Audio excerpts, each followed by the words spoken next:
Texting 8675309. Who was that chick, by the way? She was a hottie back in the day.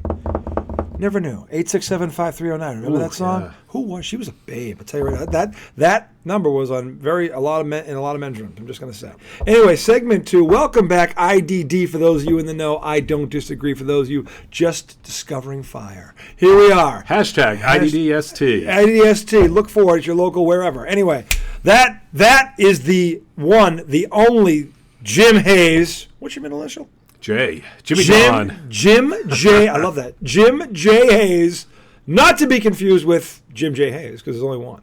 I am the highly questionable one, RJ Miliaccio. Segment 2, IDD. Hey, we have a positive vibe here post-Christmas. The Boston Celtics had a heavyweight fight yesterday against the rival. They're becoming a rivalry again. Nice to see. Milwaukee Bucks and the Greek Freak, Mama. Here comes that man. Well, guess what? Mama, that man got run over by the man. Okay, and he was there. This man was in the house, in the arena, had a first row or a 10th row, whatever, semantics, whatever, a seat for Mr. Tatum, putting one down. Oh, beautiful. Oh, he put it down. And not only did he put it down on him, but his brother was on the bench going, damn! Like Hurt that. The whole family. Hurt the whole family. One foul swoop. Okay? Anyway, Mr. Tatum, Mr. leading MVP candidate, I might add, Jason Tatum, played like it yesterday, 41 points. I think he had 7 or 8 rebounds, 5 assists. Mr. Brown again shut up his running mate. Not a Batman and Robin. This is a 1 and a 1A. 29 points. I think he had 12 or 14 in the fourth quarter when they pushed that thing away, or put that thing away, rather. Celtics won in a rout. It was 129 to 108, something like that. They won by about 21 points. My friend here again was at the game. Good seats.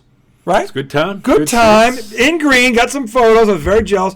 I was coming out of Avatar. I'm like, that mother. But it was awesome. It was awesome, I might add. Hashtag Avatar. Hashtag Avatar. It was pretty good. I give it about a B. It wasn't bad.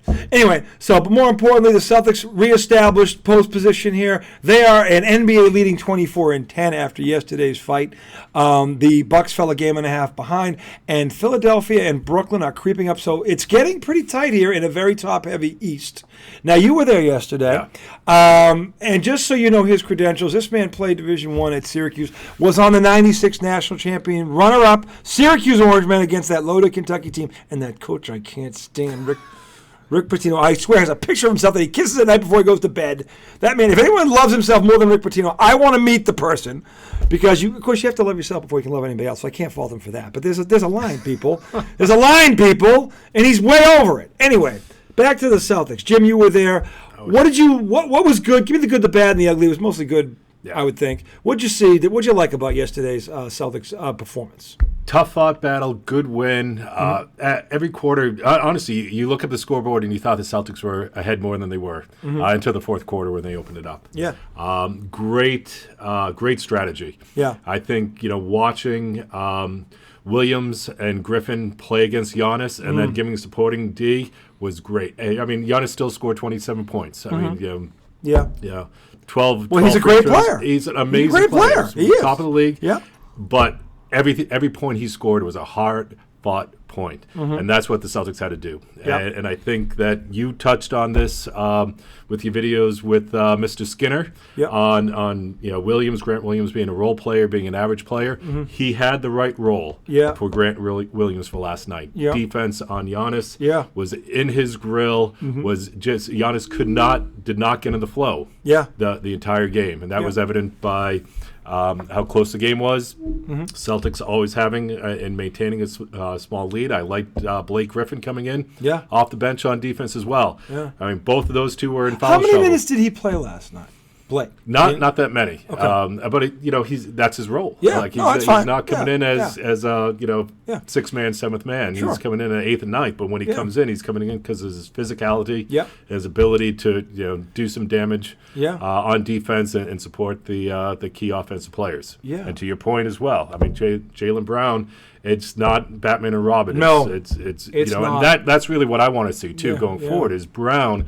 When Tatum sits down, Brown really stepping in and taking over, and not just supporting the team, but really elevating into that lead role when he's called upon for it. Yeah. So. And I loved that. To your point, that he in that fourth quarter in particular, he showed he's no Robin. Robin doesn't do shit like this. Okay? Robin doesn't take over an entire game for stretches like that. Yeah. Then you balance that with Smart, with his, again, whether it's at 8 assists, yeah, 8 assists, I believe 8 assists, 1 turn. Yeah, he's Smart. They're the best team in the league, with Tatum as the most dominant player on the best team in the league right now. Would you say? And again, it's a different league now than when you and I were growing up. But they call them lead guards now. But Marcus Smart is becoming more of what you and I call a traditional point guard, where his thought is pass first, shoot second. Where these lead guards now, which is they shoot first, pass second. Doesn't mean they don't still get assists. But Marcus Smart is looking first. And then he's getting it off a ball reversal, things like that, like Dennis Johnson used to do, guys like that. Is that fair to say? Yeah, I think it's fair to say. And if you look at the team and the team dynamics, that's what the Celtics needs. And I think Smart realizes that, and he's stepping into that. Again, knowing your role, knowing your position, being accountable for it. A lot of the things that we talked about that the Patriots do not have right now, the Celtics have. You couldn't leave it alone. Rock solid. I know. It was going too well. It's so well. So they've got the strategy. They've got the players, they've got the accountability, and they've got the roles nailed down, and that's what they need to continue doing. It's not a one-man show. It's not an all-star role. Yeah, Smart knows that he'll get his points. Yeah, he will. The more Tatum and Brown score and draw the defense off of him, the more opportunities he'll have. Yeah, I love that you said that, because the thing about Tatum and Brown that has become evident over the past year, I'd say, calendar year, is they're willing passers now. Like, they'll penetrate and they will dish if you're open. They have confidence in their teammates, which I think is a good thing. And that one hand washes the other on that. I mean, if teammates, Tatum and Brown, those are your meal tickets. And what was great about the last, and we talked about this Friday night, Ian and I, after the Timberwolves game, and this happened yesterday as well. They were going to the basket early, and they were setting a tone. They weren't just settling for the first 3 that they went into the teeth of defense. They got that defense and they kicked out and they moved the ball. They had 29 assists last night. Okay, and only 11 turnovers. Huge. Okay, he knows what that means. Okay, so if you're almost a 3-to-1 turnover assist to turnover ratio, you're doing a lot of good. That's good. Yep. That's great. Actually, you're gonna win most of those. You're gonna win most of those nights, right? And they didn't overshoot the 3. They were like they just under 50%. Which is great. They were 48, but they didn't take more 3s than 2s, which is the thing that drives me nuts. When I was looking at the box score this morning, what I loved about it was they went to the basket, they were aggressive, and they kicked it out. They didn't start going. And I always say this: you don't build a house from the top down. You build it from the ground up, and that means in basketball terms, you go to the basket, you get the ball inside. Whether in our day you had a low post game. You went inside out. Now it's all 5 out, so they got to penetrate. You can still do that. That's fine. But you got to get into the teeth of defense and make them collapse first. You can't just let them off the hook. You got to make them rotate. It looked like that's what Boston did for the most part yesterday, which I think is why they won the way they did. Now we got to talk about the poster because the whole world who saw it talking. I mean, beautiful. you were in the gym. What happened? Yeah, give me the lowdown on this. Tell me what happened there. Tatum's move, and then just I don't know. It's tough. You don't have the replay to watch it. Well, you know what it was? It was a give and go. Yeah, he kicked it and then he beautiful. Went. Yeah, unbelievable. Just I mean that's really a key thing about Tatum too is his overall game. Ability to penetrate, ability to move without the ball, ability to take the jump shot, ability to take the 3, but then also plus the defense. I mean it's a total game, which is why 100 times during that game you had the chance of MVP talking about Tatum with Giannis on the court. I'm glad you said that key thing, movement without the ball, and Brown's doing this better too. In the past, they'd give the ball up and they'd stay there. Or they might drift into the corner. Now, they're cutting to the basket. And this really started last year when they made their run. And this is where I give him Udoka credit. And now Mazzulla, when they're on their game, when they give the ball up, they don't stay where they are. No, they go into the basket. They either post up or they cut through, but they put pressure on the defense because you have to account for those two, no matter where they are. And this is what made Larry Bird great in his day, and Michael Cooper will attest to this, was Larry was just as dangerous without the ball as he was with the ball because he would not just go stand in a corner. He would go set a pick. He could post up. He could play with either hand. He was just as much of a threat when he didn't have the ball. He wasn't ball dominant. Definitely. And this is what the last year, Brown and Tatum, and you saw this yesterday, they would and that dunk is what that was. Tatum had a three, he up-faked, kicked it, and he didn't stay there. He went to the basket, created a lane, and then, man, he flew. So it was like, that was, given who it was against. Yep. That beautiful Christmas miracle. That was as impressive of a flush as I've seen in quite a while. Now, here's the thing. The one problem with this team is that they don't always do this. Okay? On their, if you want to call them off nights, I call them lazy nights. You can tell because it's one pass and a shot, and it's the first kick out, and the shot clock isn't 10 seconds old. So the defense doesn't have to really even do anything. And when the Celtics get into trouble, and again, this is self-inflicted. This isn't something, when they are determined to, we're going to pass, we're going to cut. When they do that, I don't know that you can guard them. Right. I don't think you can because I haven't seen anybody do it yet when they do this. Now, when they sit there, and Jimmy and I played men's league there, so we get in one pass and boom, it goes up. And Jimmy is running baseline to baseline, which is pissing him off to no end. Then you get a chance to get on the block. It would drive him up a wall, and I get it. Okay, let's get 2 or 3 passes, get the ball inside, and either kick it back out or he goes one. But let's get the ball inside and put pressure on the defense. Because at the end of the day, Jim, what's still the higher percentage shot? Yep. In there, out there. So that's the thing that when they get into trouble, this is what they do. Right. And this is what's concerning about them. Look, I mean, you're always looking for fast break opportunities, of course. Sure. But when you don't have the fast break opportunities, when you're setting up an offense, you don't want to just take the first shot off the dribble, or try to create something one-on-one. Yeah, and that's where you look at the team dynamic. You look at the strong players that they have right now, that they can pass, pick away, pass, cut, look for opportunities, create opportunities. It doesn't have to be a one-on-one situation where they're looking to force up, an 18, 20-foot jump shot with 23 seconds left on the shot clock. That drives me up a wall. But, and this is one of the areas I think, we disagree a little bit on some of our, the text chains, is that, what's the ultimate goal? I mean, to me, you want to stay healthy, you want to win games, you want to make the playoffs, and you want to put the best position in when you get to that playoff position. So, I mean, I don't look at it as every loss is catastrophic. I think there's lessons learned from it. But I think if they stay the course, stay the path they're on now, and keep trying to stay healthy and continue to develop, some of those areas that we've already talked about, they're going to be in a great position when it comes playoffs and putting themselves in for home court advantage throughout the playoffs as well. Well, this is the thing. No, not every loss is catastrophic.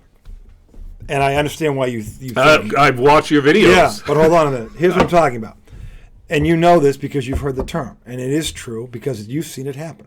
There are games that are statement games. There are games where I don't care if they blow a game to Atlanta in mid-January on the road on a Wednesday night.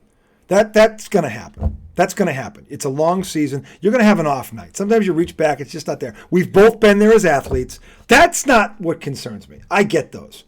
The problem I had, and we talked. I know where he's going with this. This was Golden State. Yep. But this is what started this mini. But this is what started the slump. By the way, they lost 5 out of 7 because of this. Because Jason Tatum told a little bit of a fib. Okay, saying that game. What did he say? RJ? He said the game mattered more to us than it did to him. Well, the funny thing about that, after that they had a slump where they lost. After that, they dropped 2 at home to Orlando. Then they dropped 1 at home to Indy. These are not good teams, by the way. It's one thing to lose 1 of those. It's another thing to lose 4 or 5 of them. Okay, because that's a different problem. That's a pattern. And it's not physical. That's here. That's mental. The Minnesota game, which they gutted out and won, it looked like they were fighting through that. They realized this has got to stop. Yep. They caught themselves. It's a long season. It is a long season. And I get there's going to be a game like that every now and then. But there shouldn't be 4 out of 5. Or 5 out of 6, unless there's if there's injuries, there's injuries. That I understand. There's not injuries here. This team is healthy. So if you have a stinker one night, I'm not going to kill you for that. But a statement game, the team that beat you last year in the finals, I got news for you. Kevin Garnett, Larry Bird, none of these guys, when they know those games, there are those games they can lie to you all they want. There are games they mark on the calendar. There are games they mark. And if the Boston Celtics didn't mark Golden State on the calendar, which I don't believe, I think they did, okay? And Ian said he thought the moment was too big for Tatum. I don't. No. I don't agree with that. I get why he says it. I don't disagree, but at the same time, I hear what you're saying. #IDDSD. No, but you knew that was a big game. Mm-hmm. You knew it was a big game because that's who they got to go. That was the team that took it from them. And there's a chance still, if Golden State's healthy at the end, you and I both know this, they're going to have a shot at this thing because they've got that team. Okay? So when you have a chance to go in there and send a message, you go in there and you send a message. It wasn't about the 30-point win against Phoenix 2 days before, which looked like, they've turned the corner or it was a warm-up. No, that game needed to be, if you lose to Phoenix, you go in there and you drub Golden State, okay, fine. Yeah. Okay? Because Golden State's that's your real mark. Well, my question for you, it's December 26th, hangover day after Christmas. We're all there. We're all feeling it. I'm still drunk. You look, we're working on it. You look right now at the league, and you think Golden State, what team, and I asked the people watching this right now, what team other than the Boston Celtics do you think would have a greater chance of beating Golden State in the finals right now? Because I'm looking at I don't see anyone that doesn't have the Celtics in the top three. You're right. You're right about that. But you've asked me if there's another team out there. Right. It's the Milwaukee Bucks. Mm-hmm. If they're healthy, and this is the one thing about yesterday. Right. Because Middleton did not. You said it was a knee injury. Knee injury. Okay. Yep. Wrist early on in the season. All right. So but he was playing at some point. Yep. And when he was playing, they were winning and they were bludgeoning people. And then he got hurt. So, again, he didn't play yesterday. Mm-hmm. Now, look, Boston did what they should have done. They beat him by 20-plus. He wasn't there. Okay, that's what you should have done. I'm not going to knock him for that because you can't do anything about that. But they went out there and they bitch-slapped this team, which they should have. That's what a good team does. They did what they were supposed to do. That's why I got mad about Golden State, because they should have gone there and smacked them around because of what they did to him in the finals. And Wiggins didn't even play, and he was the one who gave Tatum fits. He wasn't even on the floor, and Tatum had a burp, whatever you want to call it. Okay? So my thing is, and this is why I got mad at Tatum after the game, was like, that. I know they circled that game. They had. How do you not look for the team that beats you in the finals? Yep. You're not a competitor if you're not doing that. So I know they were looking at that game. Okay? But the thing was, for whatever reason in that game, he wasn't doing what he did last night.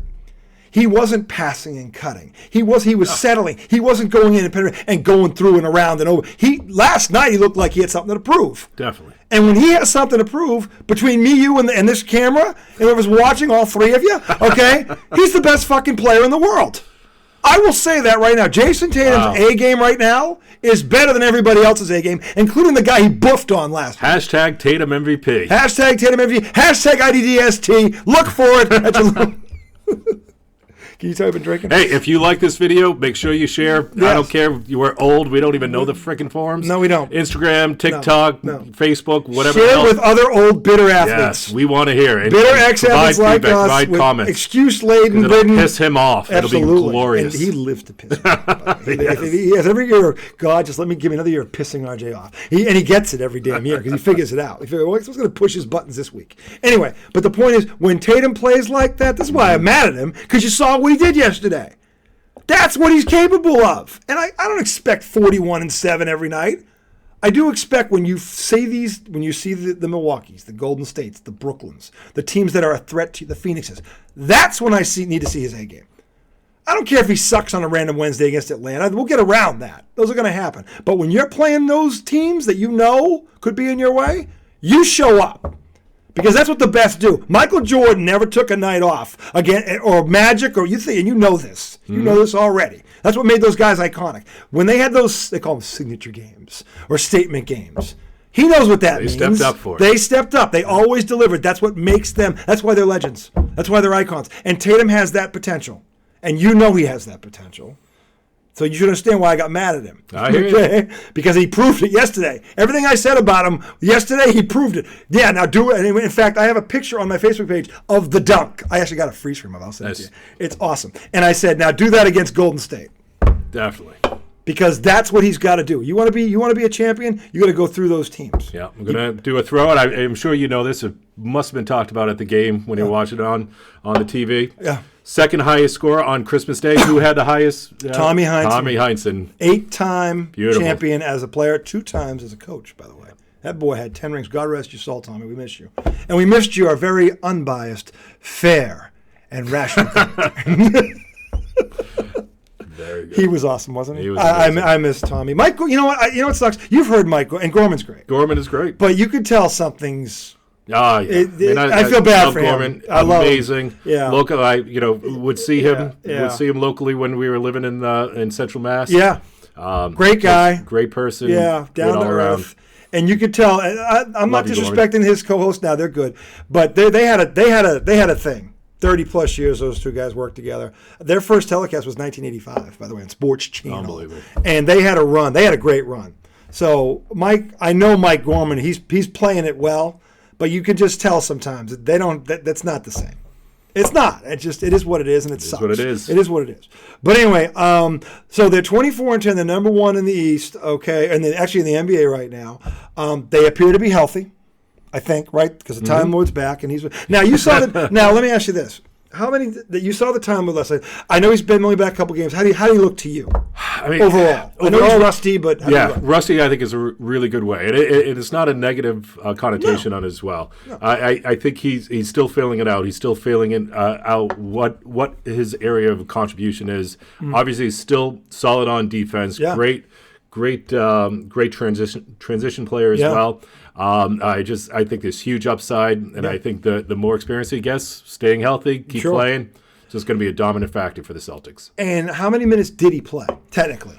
Do you know? No, I mean 15, 20, somewhere in there? I don't think it was that much. I would have said between, roughly 15 plus or minus. Okay, because I figured he played 22 the night before so I figured they were probably trying to keep him between 15 and 25 minutes, I would think, which given that injury would make sense. Makes sense. Not to overdo it, kind of work him back up to the, ideally they want him playing around 30 minutes a night because they got a good bench. Definitely. But you want him around 30 minutes a night. You want to have him in that fourth quarter, especially when you need defense because he's the back line.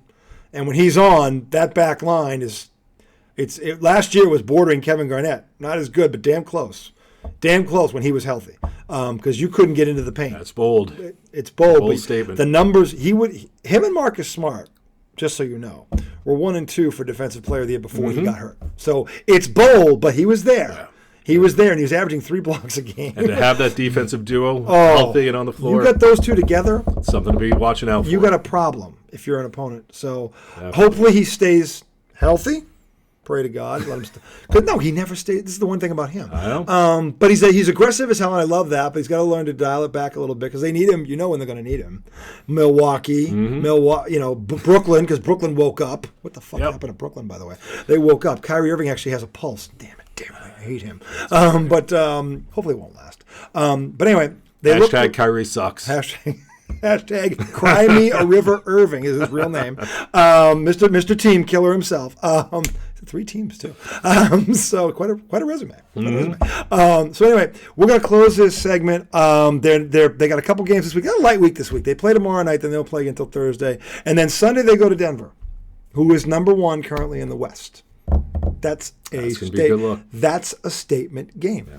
Okay, so we'll see what happens then. But for now, I want to wish you guys a happy New Year. New Year's coming up this week. Happy New Year, brother. Happy New Year to you. Thank you so much for anytime. It was a privilege to have my brother. We were teammates, man. We won a lot of battles together in AAU and men's league. Poor Doug Flutie is probably going to have a nightmare if he sees this. Doug, we love you, but we didn't love you that day, and he didn't at all. But anyway, we still love you, Doug. It's all right. Anyway, until then, you guys have a great New Year's. Yep. Okay, that is the one and only Jimmy Hayes. I am the highly questionable one, Arjun Miliaccio. Until the new year, and it is a new year. Okay, you guys stay loose, but Tom Izzo, tight as a drum, fucking drum. Good night and be well. Be well.